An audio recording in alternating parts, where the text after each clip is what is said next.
ابو کے انتقال سے ذرا سا پہلے جب ان کی جس طرح موت کی دمکشی ہوتی ہے، موت کی کشمکش ہوتی ہے، اس کو دمکشی کہتے ہیں اردو میں۔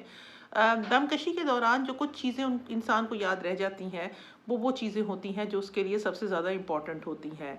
میرے والد صاحب کا آخری الفاظ جو تھے وہ تھے، لفظ جو انہوں نے استعمال کیا وہ تھا اماں۔ انہوں نے آنکھیں کھولی اور سیدھا دیکھا اور کہا اماں۔ شاید ان کو اماں نظر آ گئی تھیں اور وہ ان کو لینے آ گئی تھیں۔ اس کے علاوہ جو ان کی کچھ چیزیں تھیں جو کہ اس دوران تھیں، کیونکہ ایک رات انہوں نے گزاری بخار میں، اور جو بے ہوشی کی حالت تھی اس میں ایک جو جملہ وہ بار بار کہتے تھے بے ہوشی میں، وہ تھا یا علی یا علی یا علی مدد۔ اب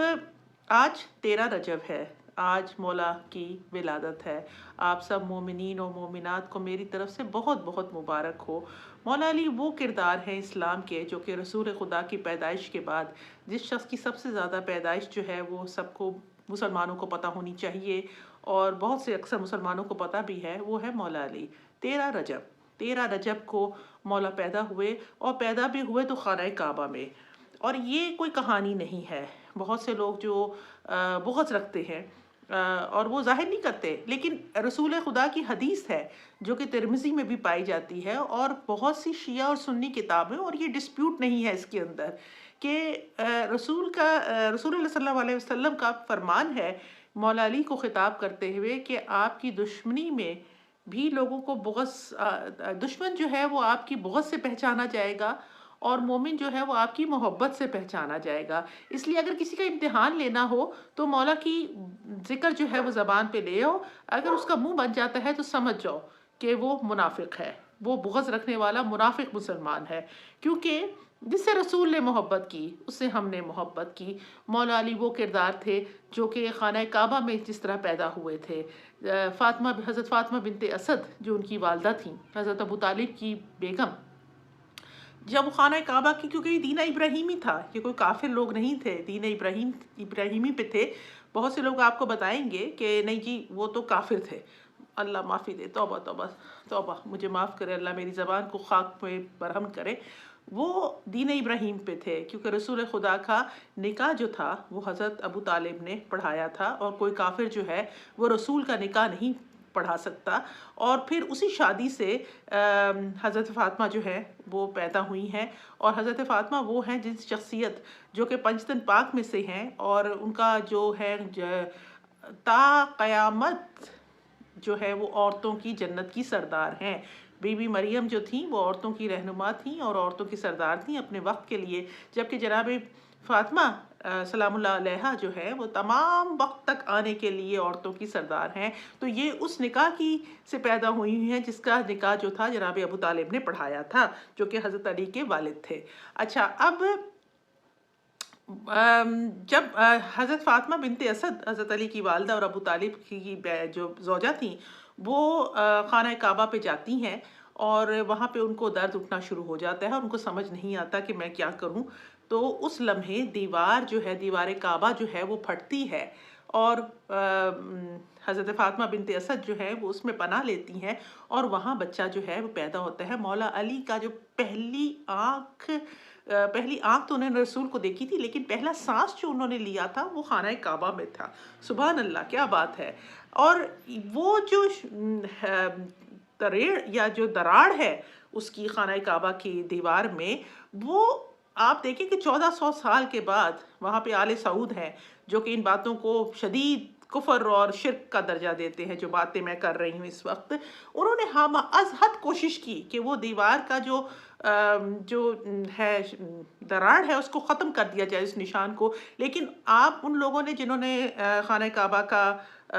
کو دیکھا ہوا ہے، جنہوں نے عمرہ کیا ہوا ہے یا حج کیا ہوا ہے، تو وہ دیکھیں جا کے، وہ دیکھا ہوگا انہوں نے کہ وہ نشان کبھی ختم نہیں ہو سکا۔ کیا بات ہے کہ انسان نے جتنی مرضی کوشش کر لی وہ نشان نہیں مٹ سکا۔ تو وہ نشان جہاں پہ دیوار جو تھی وہ پھٹی تھی، اور حضرت فاطمہ بنت اسد جو تھی وہ اندر جا کے انہوں نے، مولا علی کی پیدائش ہوئی تھی، مولا علی کا پہلا سانس جو تھا وہ خانہ کعبہ میں تھا۔ اچھا، پھر کچھ دن جو ہے وہ گزارتی ہیں، جب تک کہ خانہ کعبہ ہی میں گزارتی ہیں، جب تک کہ رسول کو پتہ نہیں چلتا کہ اس طرح ہوا ہے۔ تو جناب رسول صلی اللہ علیہ وسلم حضور پاک جو ہیں وہ ہمارے آتے ہیں اور وہ اس بچے کو گود میں لیتے ہیں، اور گود میں جب لیتے ہیں تو اپنا لواب دہن جو ہے اس بچے کے منہ میں ڈالتے ہیں، اور وہ بچہ جو ہے وہ آنکھیں کھول کے دیکھتا ہے، تو پہلا سانس اس بچے کا خانہ کعبہ میں ہے، اور پہلا نظر جس پہ وہ ڈالتا ہے وہ اپنی ماں پہ نہیں ڈالتا، کسی پہ بھی نہیں ڈالتا، وہ حضور پہ ڈالتا ہے۔ تو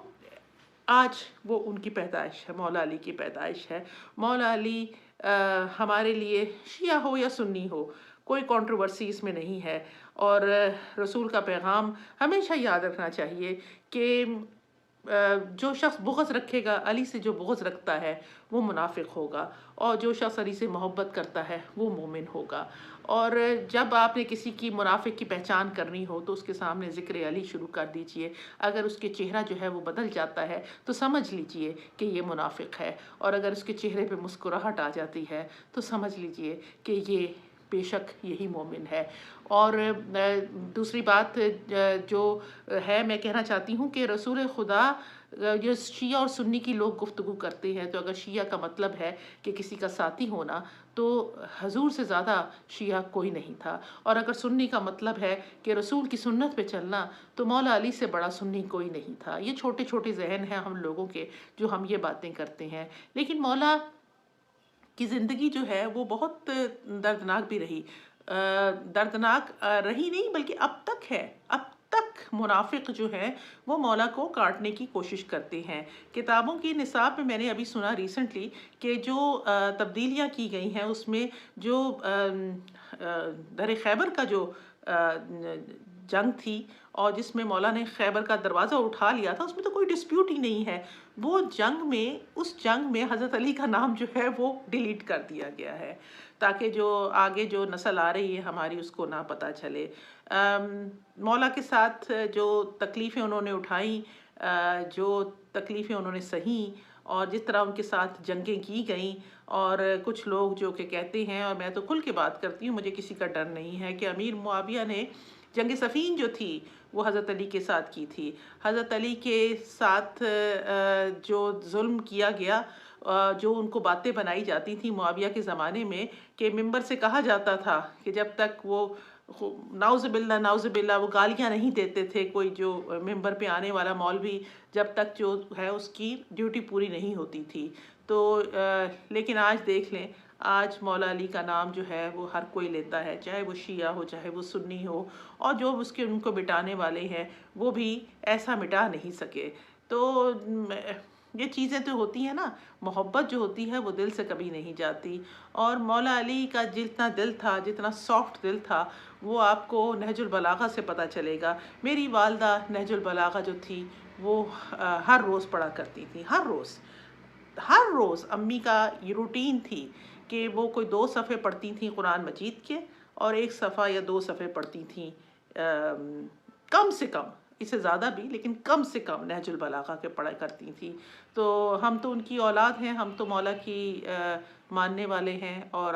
مجھے یقین ہے کہ آپ سب لوگ جو مجھے دیکھتے ہیں وہ بھی ان سے محبت کرنے والے ہوں گے۔ تو آج کا دن کم سے کم، میں کسی اور کنٹروورسی میں بات نہیں کرنا چاہتی، لیکن آپ سب کو مبارک ہو۔ لیکن اس مبارک کے اندر بھی میں فلسطین کا ذکر ضرور کرنا چاہتی ہوں، جہاں پہ میں آج سن رہی تھی کہ کتنی خواتین ہیں جن کا سی سیکشن ہوا ہے بغیر کسی انستھیزیا کے، کتنی خواتین ہیں جن کو کہ وہ مخصوص دن جو کہ سب عورتوں کو آتے ہیں ایک عمر تک، ان کے پاس نہ کوئی کپڑا ہے نہ کچھ اور ہے۔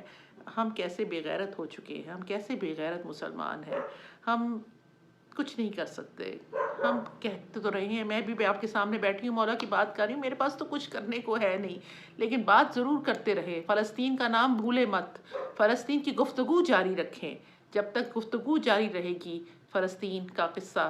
جاری رہے گا۔ کل فیصلہ آنا ہے انٹرنیشنل کورٹ آف جسٹس سے، جو کہ ساؤتھ افریقہ نے ریفرنس فائل کیا تھا جینوسائیڈ کا فلسطین کے بارے میں۔ اللہ کرے کہ انصاف کیا جائے، گو کہ مجھے خاص امید نہیں ہے، کیونکہ ساری قوتیں جو ہیں، سامراجی قوتیں یہ ساری کی ساری اکٹھی ہیں، لیکن تکلیف دہ بات یہ ہے کہ یہ ریفرنس جو ہے یہ ساؤتھ افریقہ نے دائر کیا تھا، نہ کہ کسی عرب ملک نے کیا تھا۔ آج کے لیے اتنا ہی، میری طرف سے barrister Masuma Bukhari, take care of yourself, اور خدا حافظ۔